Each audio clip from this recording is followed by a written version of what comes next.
Bienvenido de nuevo. Hoy te contamos misterios y curiosidades sobre la prisión de Alcatraz que te impactarán. Es poco conocido que Alcatraz fue el lugar de varios experimentos, algunos de los cuales involucraban a los propios presos. Por ejemplo, se realizaron experimentos médicos sobre enfermedades venéreas y se llevaron a cabo estudios psicológicos para comprender mejor el comportamiento humano en condiciones de encarcelamiento. Uno de los más notables fue un estudio sobre enfermedades venéreas, como la sífilis y la gonorrea.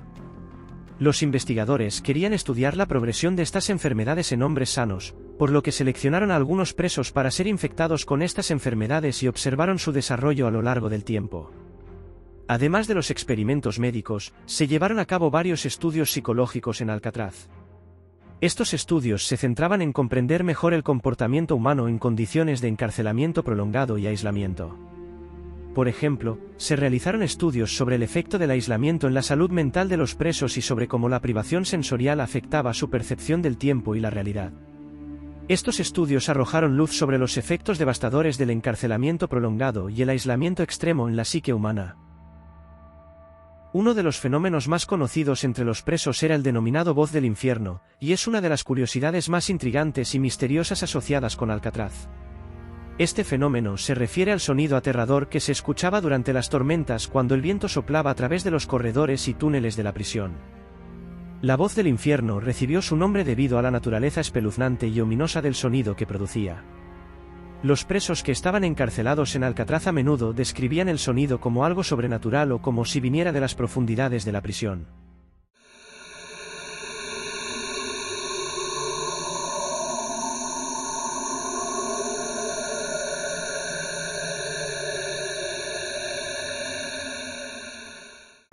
La disposición arquitectónica de Alcatraz contribuía a la creación de este sonido durante las tormentas.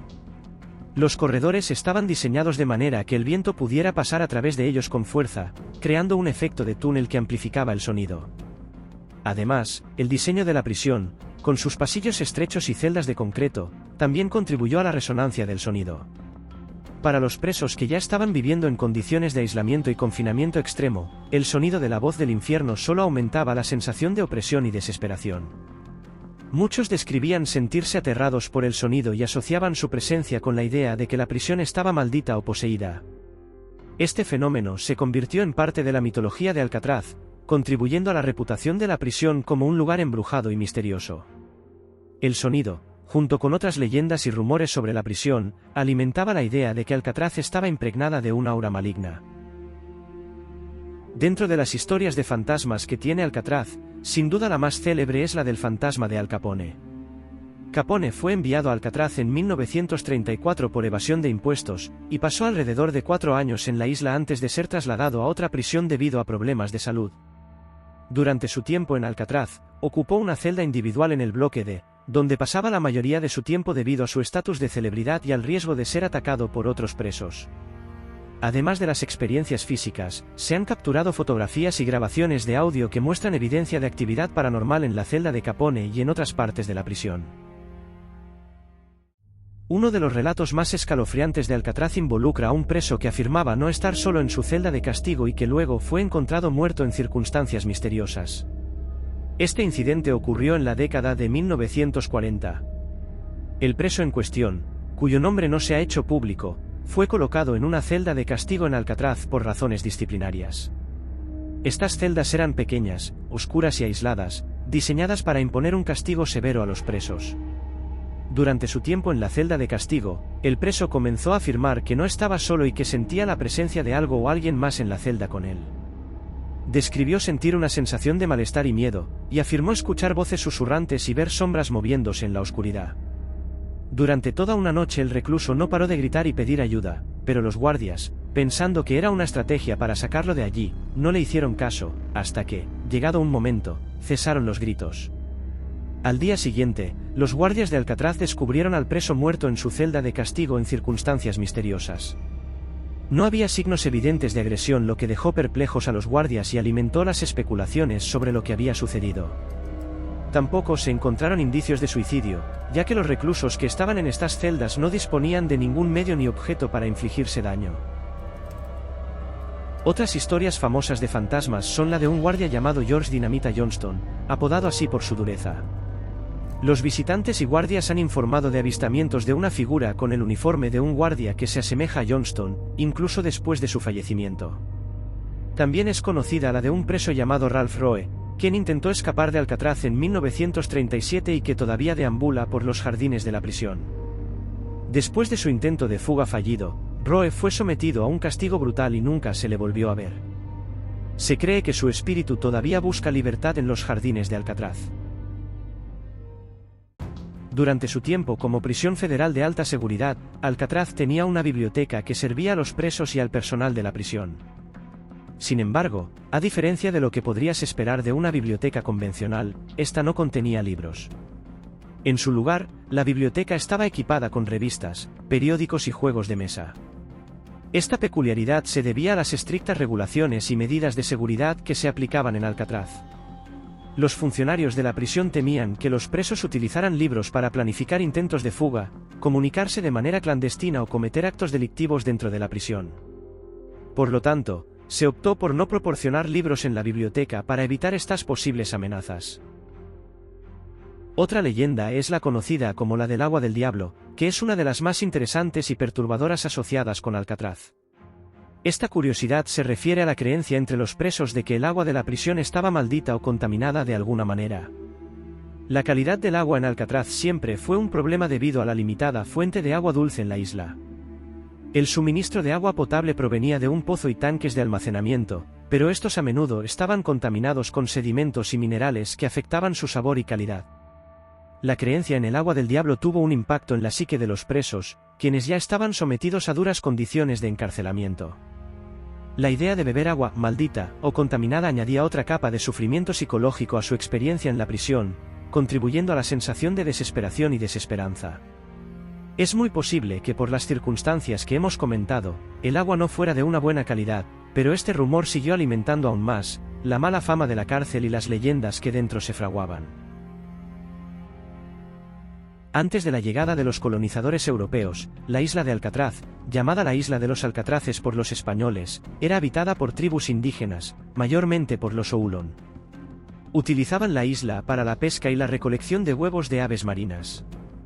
En el siglo XVIII, la isla de Alcatraz fue reclamada por España y más tarde pasó a formar parte de México después de su independencia en 1821. Durante este tiempo, la isla era utilizada como base militar y como lugar de detención temporal para prisioneros políticos y militares. En la década de 1850, Alcatraz fue designada como una prisión militar para prisioneros de guerra y soldados rebeldes. Durante la Guerra Civil Americana, la isla albergaba a prisioneros confederados y era utilizada como punto de defensa estratégica. En 1934, Alcatraz fue reacondicionada como una prisión federal de máxima seguridad. Se convirtió en el hogar de algunos de los criminales más notorios de Estados Unidos. Una de las reglas de Alcatraz era que estaba prohibido hablar durante la comida. Esto fue implementado por los funcionarios como una medida de seguridad adicional. La idea era prevenir la comunicación verbal entre los presos durante las comidas, lo que podría ser utilizado para coordinar actividades ilícitas o planes de fuga. Por esta causa, los presos desarrollaron la llamada regla de los silbidos. Estos silbidos tenían significados específicos para comunicarse entre sí de manera clandestina durante las comidas sin llamar la atención de los guardias. Por ejemplo, un patrón de silbidos podría significar «estoy bien» o «necesito ayuda», mientras que otro patrón podría indicar la presencia de un guardia cerca o la necesidad de mantener la calma. Aunque las celdas de Alcatraz eran pequeñas en comparación con las de otras prisiones, ofrecían más espacio y privacidad que muchas celdas colectivas de la época. Cada celda individual medía 1,5 por 2,7 metros, lo que permitía a los presos tener un espacio relativamente privado para sí mismos. En comparación con las celdas más primitivas que solo contenían una litera y poco más, las celdas de Alcatraz estaban equipadas con mobiliario básico que incluía una cama, un escritorio, un lavabo y un inodoro. Esto proporcionaba a los presos un nivel básico de comodidad y funcionalidad en su espacio personal. Alcatraz estaba diseñada para ser autosuficiente y aislada del mundo exterior. Esta autonomía se logró mediante la creación de una infraestructura completa en la isla, que incluía su propia planta de energía eléctrica, que proporcionaba electricidad a todas las instalaciones de la prisión. Esto permitía que la isla funcionara de manera independiente, sin depender de la red eléctrica del continente. La isla tenía una panadería y una cocina equipadas para proporcionar comida a los presos y al personal de la prisión. Los alimentos eran preparados en el lugar y servidos en el comedor de la prisión según un horario estricto. Además de la energía eléctrica, el agua y la comida, Alcatraz también tenía otros servicios esenciales, como una lavandería, una enfermería, talleres de trabajo y áreas de recreación. Estas instalaciones aseguraban que la prisión pudiera funcionar de manera efectiva y proporcional para las necesidades básicas de los presos y el personal. Este nivel de autonomía y autosuficiencia permitía a Alcatraz mantener un alto grado de seguridad y control sobre los presos, así como también protegerse contra posibles intentos de fuga o disturbios. La isla se convirtió en un mundo aparte, separado del continente por las aguas de la bahía de San Francisco, lo que contribuía a su reputación como una de las prisiones más seguras y difíciles de escapar en Estados Unidos. La prisión de Alcatraz está ubicada en la bahía de San Francisco, una zona conocida por sus aguas frías y turbulentas. Estas aguas son el hogar de una variedad de vida marina, incluidos los tiburones. Aunque la idea de tiburones alrededor de Alcatraz ha sido ampliamente promovida en la cultura popular y en la leyenda de la prisión, la realidad es un poco más complicada. Esta idea ha sido ampliamente promovida, contribuyendo a la percepción de la prisión como un lugar inaccesible y peligroso. Puede ser que los guardias utilizaran historias de avistamientos de tiburones en sus aguas para que de alguna manera, estas historias corrieran entre los presos para usar el factor del miedo y así evitar posibles fugas. Pero la realidad es que aunque en la bahía de San Francisco es común encontrar tiburones leopardo y tiburones de punta negra, estas especies suelen ser inofensivas para los humanos y no es habitual que representen una amenaza directa para las personas que nadan o navegan en la zona. Esperamos que hayas disfrutado. Hasta la próxima.